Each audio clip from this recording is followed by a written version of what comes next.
Welcome to RUMC Connections.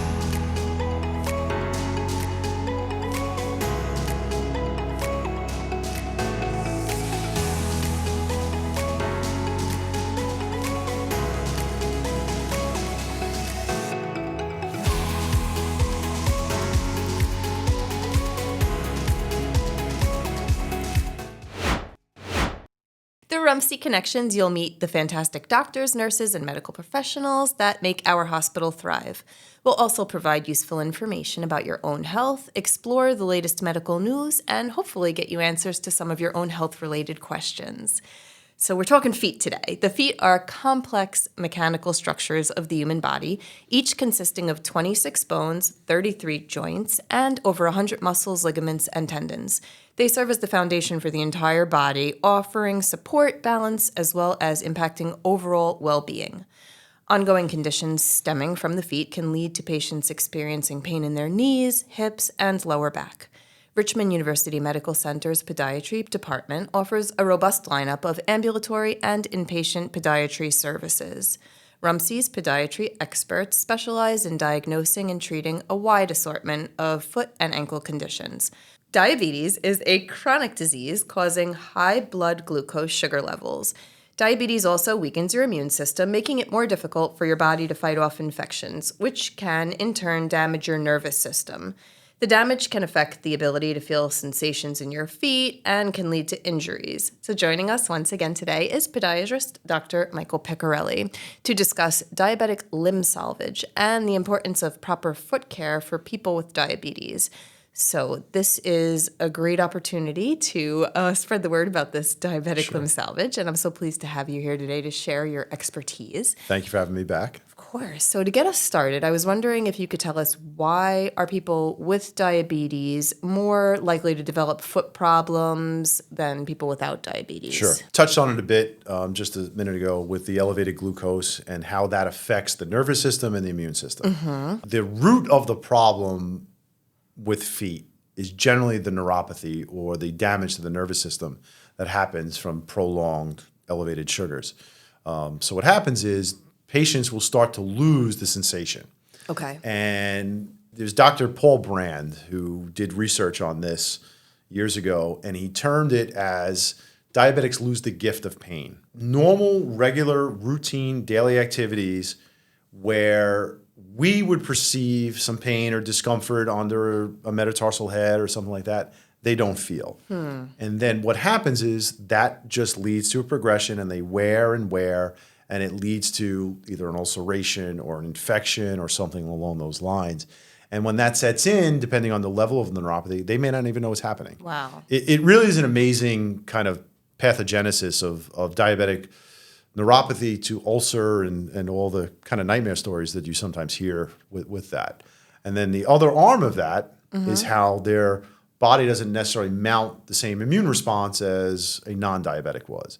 They just can't fight the infection as effectively as you or I will, or non-diabetic would. And then that also plays a role in the circulation status, where small vessel disease, the small vessels in the front part of the foot or even below the knee, they just will start to collapse and sclerose, and then that leads to other issues going on. So it really hits them from multiple different ways. Wow. So now if someone is diabetic, should all diabetic patients see podiatrists on an annual, is there a regimen that people should follow? So the recommendation from the American Diabetes Association is all diabetics should get a lower extremity exam once a year. Once a year. Short of no complications. Okay. Depending on other issues going on, that can be as frequently as every 6 weeks or 3 months or 6 months, depending on what's going on. And that's just for routine screenings. God forbid there's something else going on, then obviously that will change. But routinely, yes, they should be seen. And I want to add, they should have their kidneys and eyes checked at least yearly also. Okay. And is it true that everyone with diabetes is at risk for foot problems? Everyone is at risk to a degree. Okay. However, the better control of the diabetes, like every other disease process, the less likely you are. The most important number we tend to focus on with patients is their A1C. That gives you a 3-month kind of average of where that's running. Ideally, you're going to be somewhere between 6 and 7. Complications really begin over 8, so much so that even on elective surgery for diabetics, we will postpone if it's above 8. When patients are diagnosed with diabetes for the first times, they sometimes, obviously worry about the risk of amputation for their limbs or toes. How commonly does that actually happen? Unfortunately, much more common than we would like. There's minor and major amputations is how it's termed. Minor amputations, anything except a below knee or an above knee amputation. But to tell that to a patient and lose half a foot, that's a major life-changing thing. Yeah. So digital, toe amputations or isolated amputations are probably around 15-20% of patients who have neuropathic changes. If you don't have neuropathy, you're generally on the safer end. You're not kind of absolved of the risk, but you're on the safer end. It's as the neuropathy develops and that loss of sensation or that loss of the gift of pain is where the real risk factors come in. With proper diabetes management, can the patient still develop this neuropathy, or does that tend to come from a bit of neglect? Or it's a combination. Some of it is the neglect. Some of it is just the longstanding nature of the disease process. Okay. Diabetes is best termed as a lifestyle management disease control, not just the diabetes. It's diet, it's exercise, it's hydration, it's routine follow-ups and screenings. You really have to kind of manage your life around it. Of course. To be successful with it. That makes sense. And would you say it's fair to emphasize the importance of the preventative methods for people with diabetes? 100%. Yeah. What would you usually recommend? So it's sometimes it's simple as the yearly screenings. Yeah.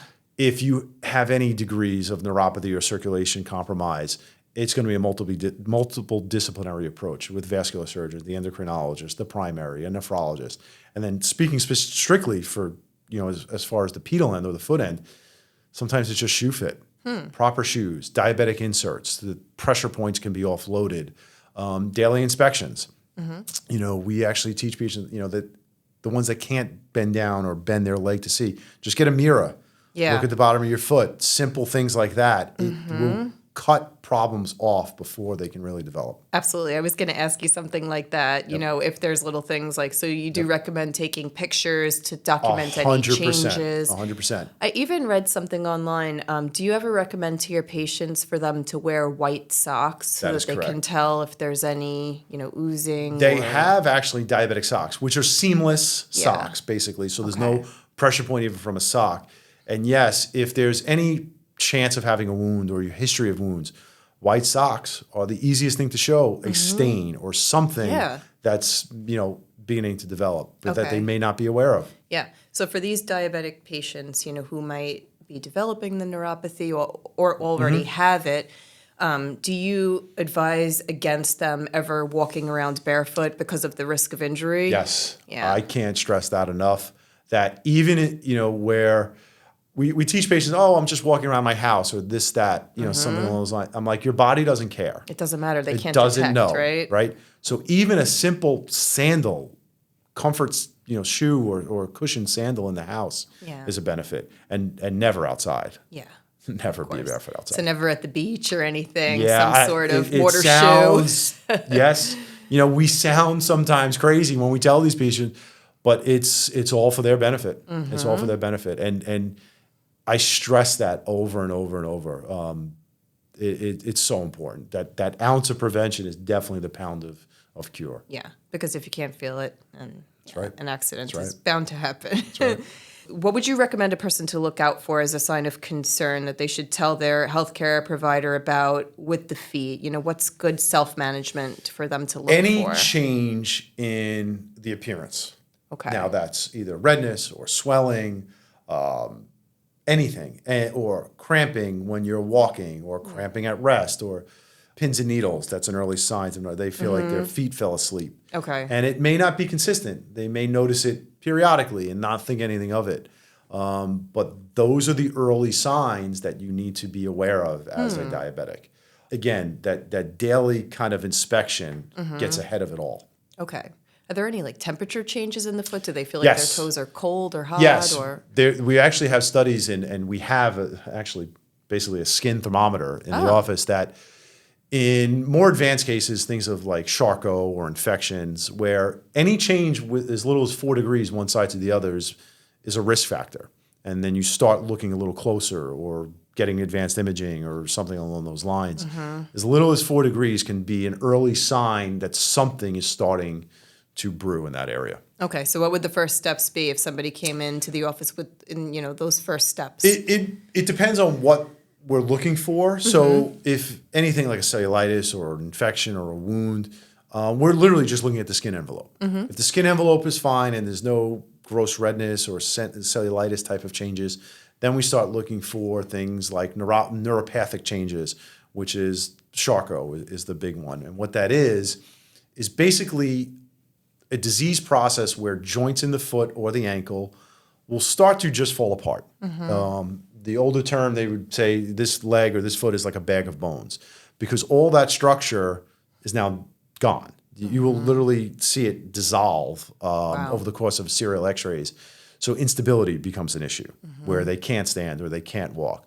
And that can be preceded by some minor swelling, little warmth that they didn't think anything of.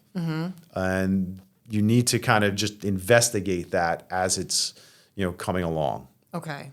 That makes sense. For, patients with neuropathy or poor circulation, how important is proper fitting shoes and, what kind of specifications should people look for when they're buying their shoes?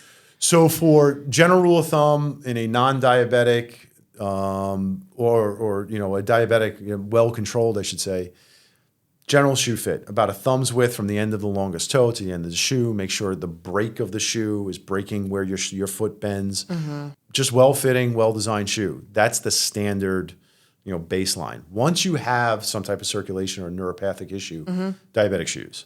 Which are not what generally the general public will think of. I used to hear, oh my God, I look like an orthopedic shoe.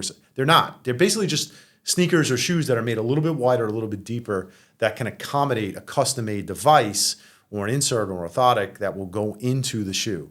Okay. We work closely with orthotists on the island for that to be custom-made for them.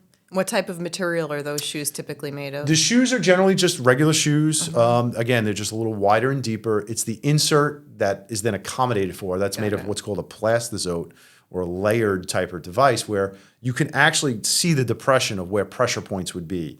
The way to offload all those, what we refer to as pretrophic lesions or spots that can potentially become an ulcer. Shoe fit, shoe management, shoe inserts are a huge part of the basic kind of treatments of diabetic foot. And what about somebody with ulcers, something progressive? Now that becomes the next stage. Are we taking them off their feet? Are we, using knee scooters or wheelchairs or total contact cast? Things like Crow boots, which is a specially designed boot custom made for patients.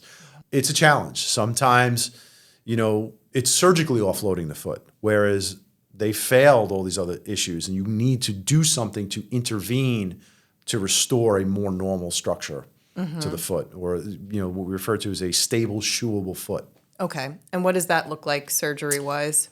Oh my goodness. That is a pretty big topic in the sense of it can be something as someone has a, regular hammer toe that's causing an ulcer and you just address the hammer toe. Okay. All the way up to you need an external fixation device to stabilize the ankle because you're at the stage that if it's not stabilized, it's an amputation.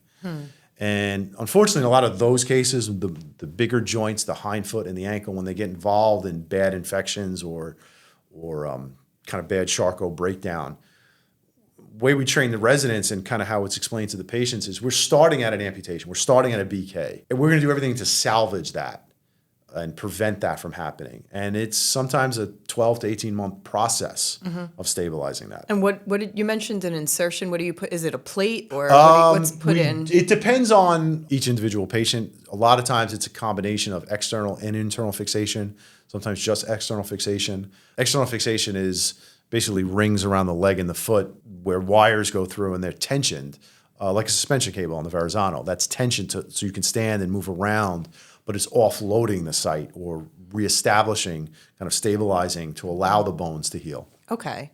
So if that does allow the bones to heal, is that something that stays in permanently? Or? No, they'll wear it probably around 3-4 months, and then it's removed, and then possibly internal hardware is introduced, or then left alone, depending on what the condition was treated. It's a complex problem.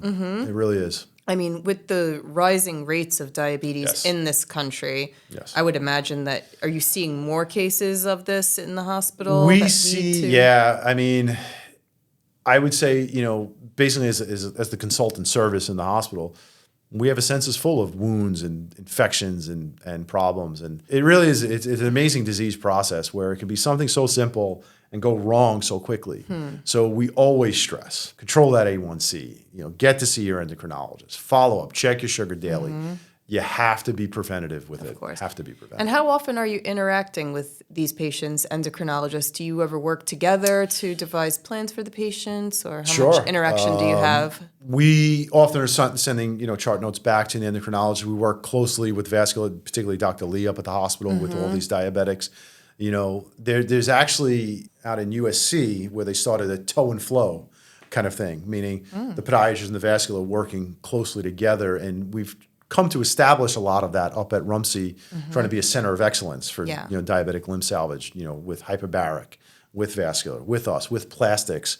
I work, oftentimes with, Drs. Andrade and Lockwood and Pacifico for, free flap closure for complex wounds. It really is a multiple disciplinary approach. Okay. How much do you use the hyperbaric stuff? Often. And I personally have patients in there, probably today with Dr. Jervis, there who does the supervising of the hyperbaric. But I would say every podiatrist on the island at one time or another has probably sent a patient over for that with wound management, things of that nature. And can you let people know what that is for those who might Sure. Hyperbaric is basically pressurized oxygen where you're in a chamber. It's a clear chamber. You can be watching TV. There's a little phone in there to communicate with the outside. And anywhere from about 3 to 5 times a week, you'll be in the chamber. It's about an hour, hour and a half, and we refer to it as a dive. So you're getting pressurized oxygen. So walking around, we're at 1 atmosphere. They go down to about 1.5, like being underwater. And it forces more oxygen into the tissues that you can get just by breathing room air. And that's helpful with wound management. What you're doing is you're saturating that wound with oxygen. For patients who have poor circulation or respiratory disease, that aids in allowing the wound to heal. It's not a standalone treatment. It's always an adjunct treatment, but it's part of the paradigm that we have up there at RUMC. That's a great option to have for patients, of Absolutely. course. So, can amputation be prevented? What conditions may need the foot and limb salvage? Amputation can be prevented, and again, that's disease management of circulation, infection, and everything else. Sometimes you will sacrifice part of the foot to save a major part of the foot. You're doing a digital amputation to save the rest of the foot, or doing a transmetatarsal amputation to save the leg. So there are some times you're actually sacrificing part of the foot to salvage the limb. Now, obviously, we want to get to the point that we're not doing any type of amputation, and that starts as soon as a wound develops. They need to get in, they need to see a specialist, and then go through that protocol to hopefully get the wound to heal. Yeah. And how often do you deal with prosthetics? Oh, very often. Anytime there's anything more than a digital amputation, we're having them with the orthotist to have the filler placed in the shoe, or a custom diabetic shoe, sometimes a custom-made diabetic shoes. So that's definitely part of the team approach, is using an orthotist. Okay. And what type of amputations would you say are most common at RUMC from these diabetic? The most common ones will be the digital amputations, thank goodness, because those are the more minor ones. And that's generally a combination of circulatory status and infection or whatnot. But those are probably the most common, thank goodness, not the major ones. Okay. And is it typically just one toe, several toes? It's a combination of all of them. It's a combination. Yeah. But you can still walk. Absolutely. Yeah, absolutely. Sometimes there's balancing that needs to be done kind of with tendons and whatnot after the fact, but they are able to be what we refer to as a community ambulator. Just walking around day-to-day type of stuff. Okay. So outside of surgery, what are the non-invasive treatment options that these patients have? Again, offloading techniques, either with shoes or total contact casting. Knee scooters are a big help. Yeah. I'm sure you've seen them. I've had one when I broke my ankle. There you go. Because crutches can be a nightmare for some patients. And the knee scooters, it takes not all, but most of the falling out of the equation. You kind of free up your hands a little bit. Oh, definitely. It's a great tool. I was amazed at how much I could do with It my really knee is. It scooter really is a cooking great tool. and- Yeah, it really is a great tool to just get off the foot. Yeah. Because sometimes that's really what it is. It is. It's some type of pressure reduction, and if you fail kind of inserts or you're not really a great candidate for a procedure, get them off their feet, but try to keep them some type of activity, and that's where the knee scooters come in. What new treatment methods would you say are on the horizon in terms of diabetic limb salvage? There's not anything particularly new. Okay. It's refining the techniques that are being done. Got it. Right? So if we have to do a procedure, smaller incision, and more back to an MIS type of approach to offloading techniques and things like that. So it's really just refining what's there. Okay. Unfortunately, when you have a wound, you have the wound. Now, wound care products and things of that nature, dressings, even the synthetic grafts have been a big help. I guess that's probably the biggest change is the synthetic grafts. Things simple as fish skin or collagen to replace skin and act as a scaffold and allow the healing. That's probably the biggest advancement is those newer techniques. Yeah. VAC techniques, which is still a great technique, but a little older. Literally just vacuum suction closure of the wound. Wow. That's probably the biggest technological aspects that we use with it. So would you say because these patients are diabetic, does their aftercare take longer than maybe a normal patient who doesn't have Sure. diabetes? Yeah. Sure. The general rule of thumb is you're going to double whatever the follow-up you thought it was going to be, double it. So if you normally would see someone every couple of weeks, it's going to be every week. That's really is really just staying on top of them. Okay. We have visiting nurse that we work with that they will see them sometimes every day. And how about for those who have had the amputations? What does that recovery process look like? It depends on the procedure, but that's probably going to be a weekly visit until whatever has been done is healed. If it's a closed amputation, meaning it's done in a controlled way, we actually can close the amputation site. God willing, that's going to be weekly follow-up for maybe 6-8 weeks till it heals. If it's an open amputation site, now you're dealing with the open wound aspect of it and allowing that to heal. And that's where the multiple disciplinary approach will come in. Okay, so it's clearly very important to stay on top of their screenings and their 100%. medications and making the proper 100%. lifestyle changes. Yeah, I said it before, I can't stress how much the prevention plays a role in this. Yeah. So that's a major part. Is there anything else that you'd like patients to know about diabetic limb salvage? Keep that A1C under good control. Check your feet daily.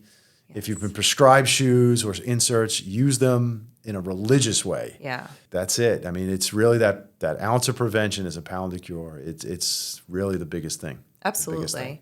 Perfect. Well, thank you so much again for joining us. You're very welcome. Thank you for All having that you me. do to keep us safe and well. Thank you for having me. For more information about the podiatry services at RUMC, you can call 718-818-4570 or visit rumcsi.org.